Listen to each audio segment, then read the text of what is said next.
Hello Nidorinas and Nidorinos, I'm KingNido and today it is the Cinnabar Blazers going up against the Pastoria Hydras in this qualifying final, the very first game of the first victory road in the PokeType League TCG, and how fitting that it is these two sides because they met in the very first game of this league ever and now they're both looking to get into that major semi-final. So with that said, let us know in the comments below who you think is going to win this matchup. Will it be the fire decks? Will it be the water decks? Let's go! 3, 2, 1, go! And going first, it is going to be the Cinnabar Blazers with that Baskin Sun deck as they put that Larvesta into the active spot as their only basic Pokemon in hand. The Pastoria Hydras have that Aquatic Ambience deck, sending out that Tentacool into the active spot with the Psyduck on the bench.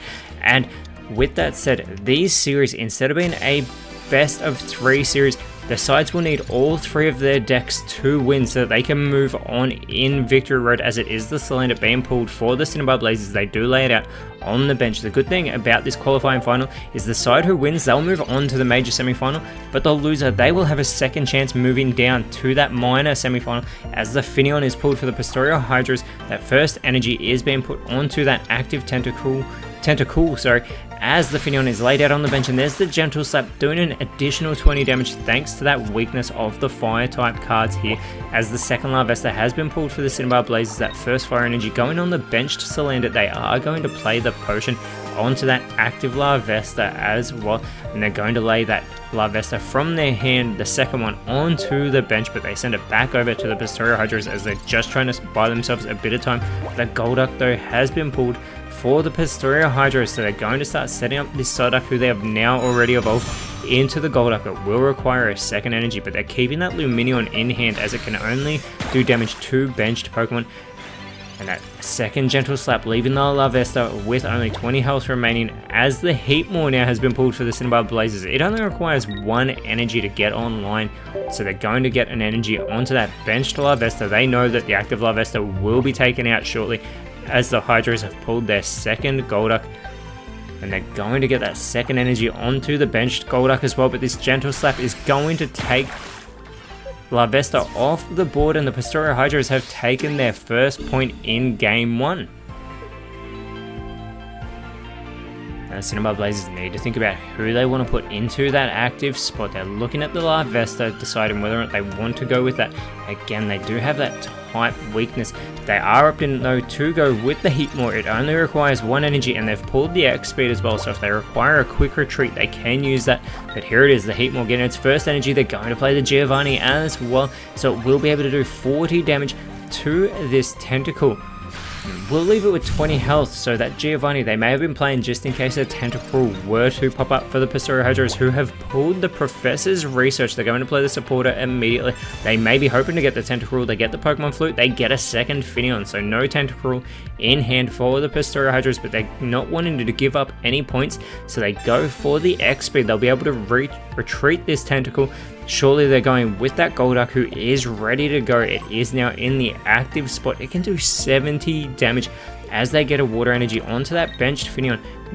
And they are also going to evolve it, but the looks of things, they did hesitate for a moment there, but they're opting to go with that. This Aqua Edge does 70, but with the additional 20, it is going to wipe this Heatmore off the board, and the Pastoria Hydras have already taken the second point here in game 1, as they're looking for a quick win in this first game.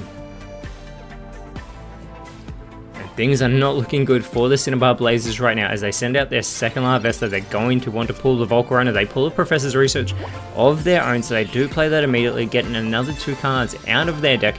They get a Giovanni. They get the Salazzle now. They're going to want to retreat this Larvesta, but even the Salazzle only has 90 health. It won't be enough to take the Golduck off the board. And the Blazers thinking about what to do with that fire energy. They're just hoping for something to go their way, potentially a misclick. They are going to play the X speed so they can retreat that active Larvesta. The Salazzle is going into the active spot. It can do 60 damage, not enough to take out the Golduck. The Pastoria Hydras just need to not make an error, and they will be able to easily pick up this game 1 win. They're not worried about the energy.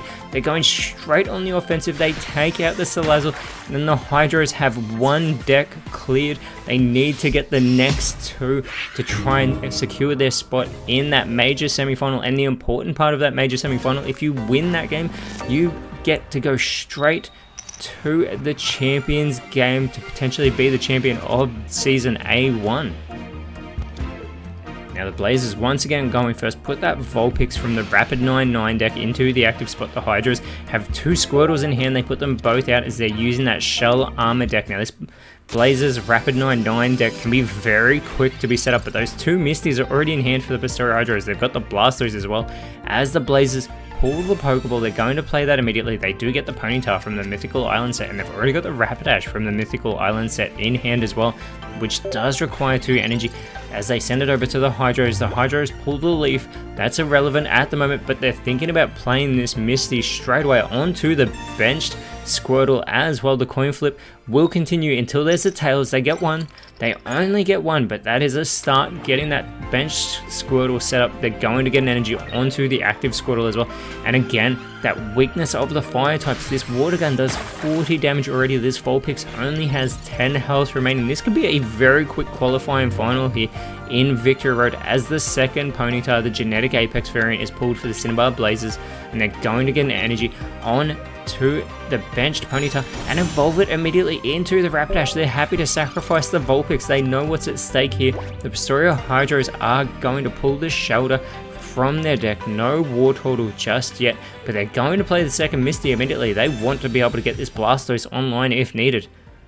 But they flip a Tails immediately, so there'll be no additional energy generated for that benched Squirtle, so they're just going to put one from the energy zone there and continue on the offensive. The active Squirtle taking Vulpix out, and the Hydras already get another point. The Cinnabar Blazers are yet to take a point, but the last time these sides actually met, the Cinnabar Blazers were the victors. And the winner of this series as well will be going on to face the Melomelo Rumbles, and these are the only two sides all season that were able to take down the Melomelo Rumbles, as the Ponyta is able to flip their heads. This Rising Lunge does an additional 60 damage, making it very easy to take out that active Squirtle. Otherwise it would have only been doing 40 damage in this matchup. And finally, the Cinnabar Blazers have taken a point in this series, but the Hydras send out the Shelter. They're clearly hoping for the Wartortle. They get the Cloyster instead, but this could actually buy them a bit more time because it has that Shell Armor ability that does reduce the damage it takes. But the Hydras are hesitating.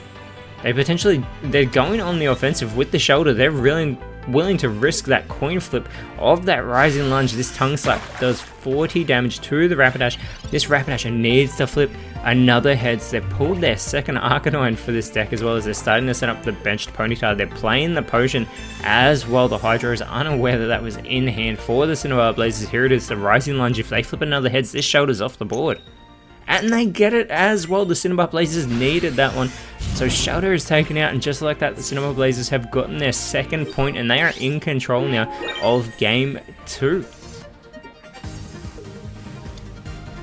Now this Squirtle, the Hydras really need this Wartortle. Instead, they get the Pokeball. That is not good, but that Rapidash in the active spot would still need to flip another head to take out this Squirtle. They get the second Shelter, who they think about putting onto the bench, but they opt not to, and instead they're just going with the Water Gun. They know if they lose another point, they lose this game.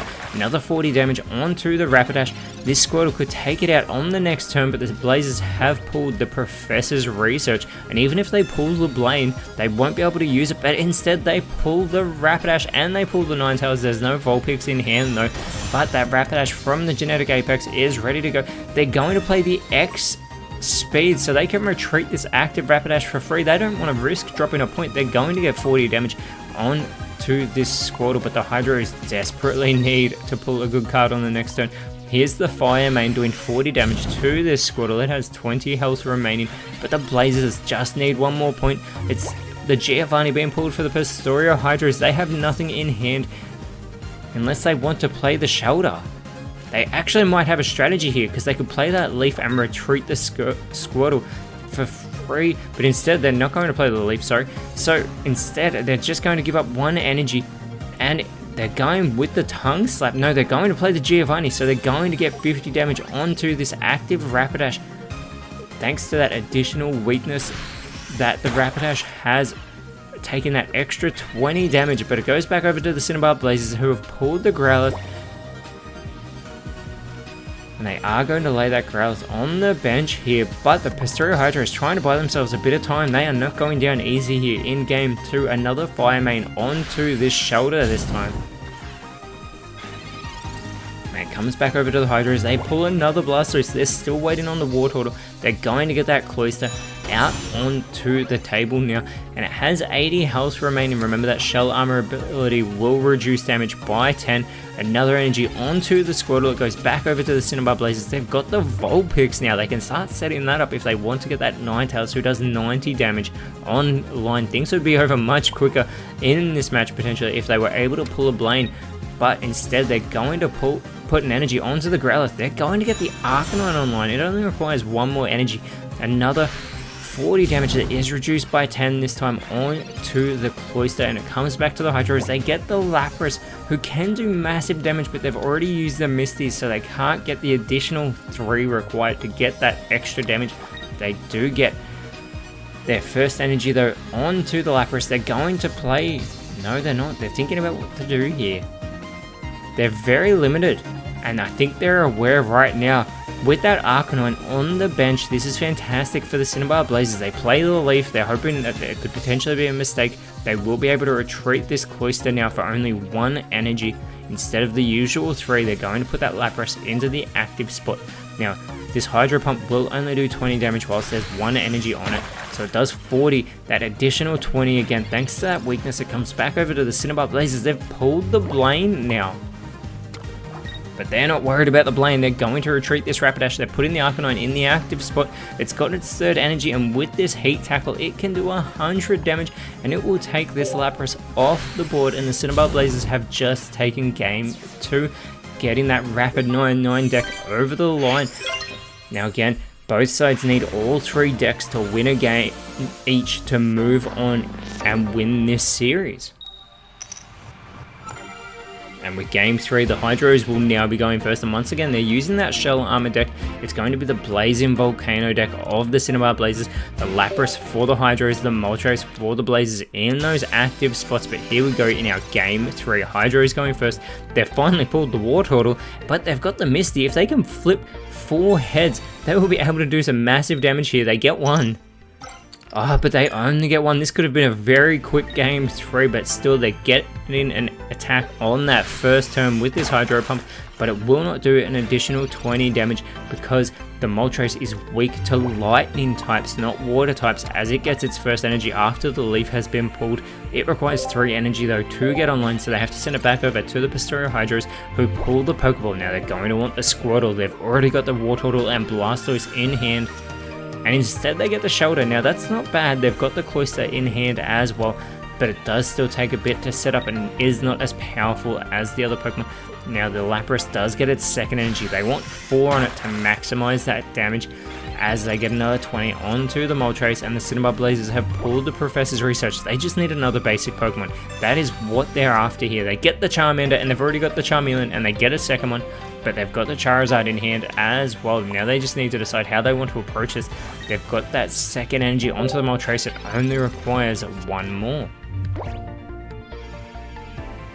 And the 2nd Shoulder now being pulled for the Hydros. A 3rd energy though onto the Lapras. They still need 1 more as they look to playing the Leaf here, potentially wanting to save it from the wrath of the Moltres. They play the Leaf so they can retreat this Lapras for no additional cost. They're going to try and maximize that damage by giving up the Shoulder as an easy target.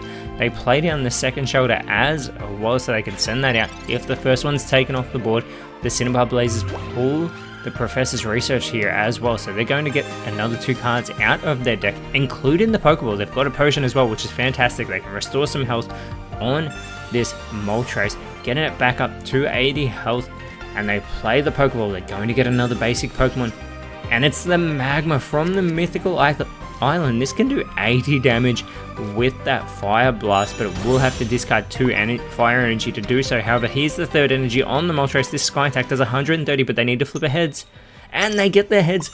This Shoulder has been wiped off the board with this Sky Attack, and the Cinnabar Blazers take the first point here in game 3. Now the Hydros are going to send that Lapras back out though now, because they're going to get its 4th water energy onto it, and in doing so this Hydro Pump will do 90 damage. It is going to take this Lapras off the board, immediately getting a point back for the Hydros. And we are now back to a level playing field. Both teams have won 1 game and both teams have 1 point here in game 3, as the Blazers are going with the Charmeleon in the active spot. Now it is weak to those water types, but they can evolve it here into the Charizard. They're not going to be able to get 4 energy onto it in time before this Lapras wipes it off the board though, so they may be wanting to set up this Magma, and they've already got that Blaine in hand, which would allow it to do an additional 30, I was going to say 10, then I almost said 20, an additional 30 damage, so that Lapras will not be safe. However, the Stereo Hydros have finally pulled the Squirtle, and again they've got the Wartortle and Blastoise in hand, so they're going to start setting up the Squirtle as well. But here is the Hydro Pump onto the Charizard. It will do. But they're hesitating as they decide they're better off going with the Giovanni now to get 120 damage in total onto this Charizard. Massive damage there from the Lapras as it comes back to the Cinnabar Blazers. They pull their second Charmander as well, but they are going to play the Leaf. They're going to get this Lapras off the board as they set out to move that Magma into the active spot, getting a second energy onto it here, and they also save themselves the point by not dropping Charizard to the Hydros.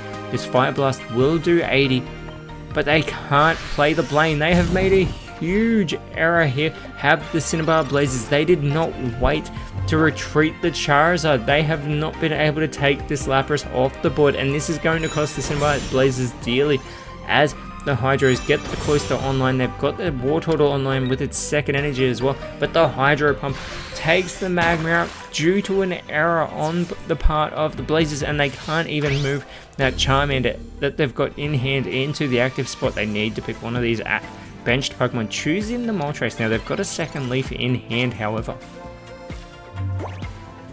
and they've just pulled the second Charizard as well. But they're not looking at their hand. They've clearly made this massive error, but here it is. They're going to move the Charmander onto the bench. They're going to get an energy onto it. They need to play this Leaf, get this Lapras off the board. But they don't do that either. What is going on? That is another mistake here from the Blazers. The Hydra is playing the Pokeball. They don't want to make any errors. They want to ensure that they can get this Moltres off the board. It will be able to outlast at least one of these Hydro Pumps, but it still buys the Hydros another turn. This isn't good for the Blazers. I'm not sure what they're thinking here, because they're still going to have to play the Leaf. They've pulled the Blaines. They're irrelevant at the moment. The Blazers are feeling the heat here against the Pastoria Hydros. Things could go up in steam if they're not careful, as they are thinking about what to do next. They get another energy onto the Charmander. Now they're going to play the Leaf. They know that that Ember does burn up a fire energy, so maybe they just didn't want to drop one. That could be what they're thinking. They're going to retreat the Moltres. That benched Moltres and benched Charizard are such easy targets right now, but here it is. The Charmander will be able to take this Lapras off the board, but that Blastoise is on the bench, ready and waiting.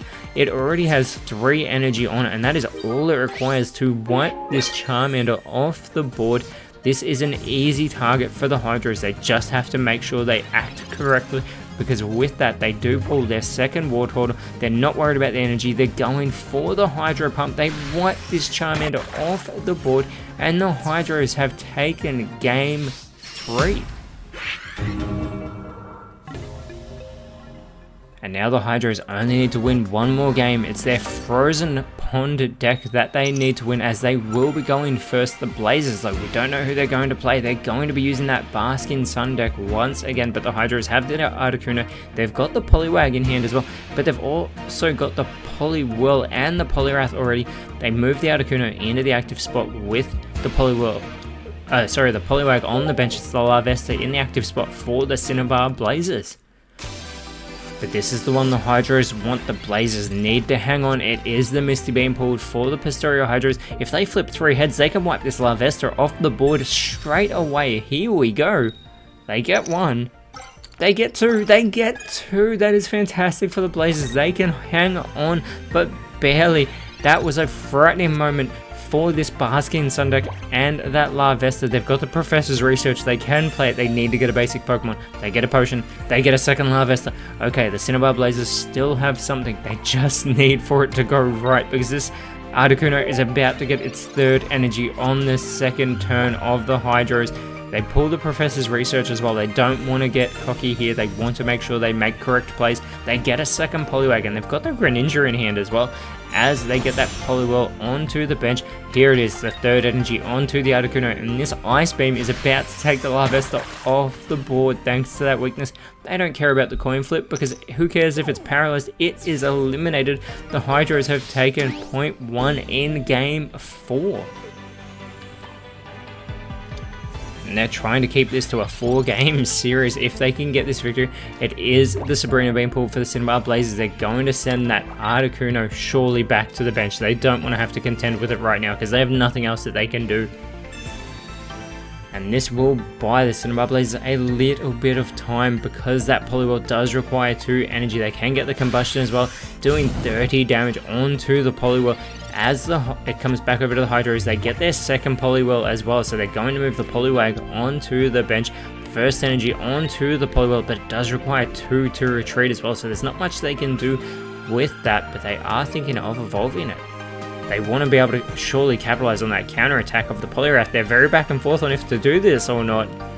They don't want to make any errors. They're very close to being able to move into that major semi-final. That Poliwrath is online as the Heatmore has been pulled for the Cinnabar Blazers. This is good. It only requires 1 fire energy. But every time they chip away at this Poliwrath, it is going to cost them 20 damage thanks to that counter attack ability that Poliwrath has.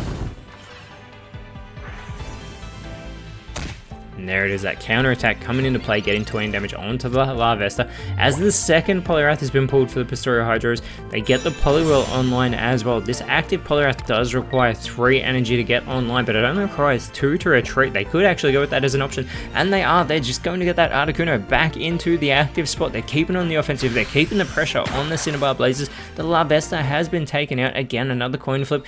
They get the heads. The Larvesta is going to be paralyzed, but it doesn't matter because it's taken off the board, and the Pastoria Hydros have taken their second point. They need 1 more point and they will be moving on to the major semi-final against the Mellow Rumbles. This is a massive moment. The Blazers have pulled the Giovanni. This is not what they needed.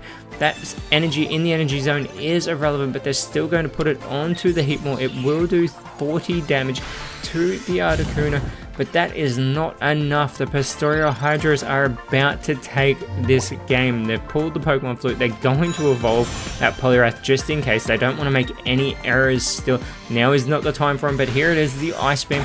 The Heatmore is eliminated, and the Pastoria Hydros have run through the Cinnabar Blazers, who are only able to win 1 game in this series. But all 3 decks now of the Pastoria Hydros have won, guaranteeing that they are moving into the major semi-final, whereas for the Blazers, they will be moving into the minor semi-final, so they get a second chance. But if they lose again, they are out of victory road, as they will be taking on the victor of the Grass and Psychic decks. But with that said, Nidorinos, thank you so much for watching. Let us know in the comments below what you thought the best card was, and if you enjoyed what you saw, please leave a like, share, subscribe, but more importantly, always remember, send thanks, and I will see you when you see me.